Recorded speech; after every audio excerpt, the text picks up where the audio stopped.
Hi అండి. Welcome back to nature. నేను మీ రామకుమారిని. ఎలా ఉన్నారు? అందరూ బాగున్నారా అండి? అందరికీ నమస్కారం. ఇక్కడ చూసారండి బియ్యపు గింజలు అవి ఎయగానే ఎన్ని పావురాలు ఇచ్చేసినాయో. చూడండి చూడముచ్చటగా ఉందండి.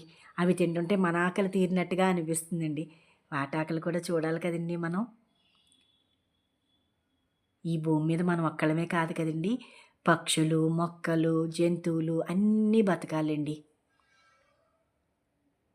ప్రకృతిలో అన్నీ ఉంటాయండి. అన్నీ సమానంగానే బతకాలండి.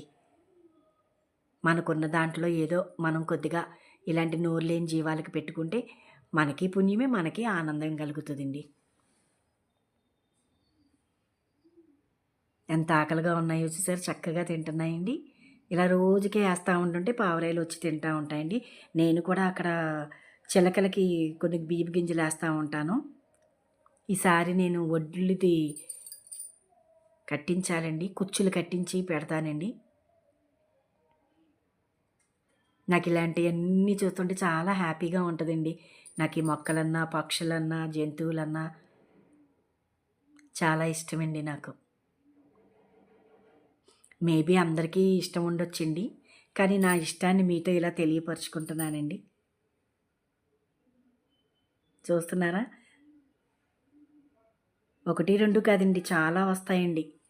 నేను ఇంక కొంచెం వీడియో తీయటం వల్ల గాజుల చప్పుడుకి అది ఎగిరిపోయి వెళ్ళిపోతున్నాయండి. ఎక్కువే వస్తాయండి.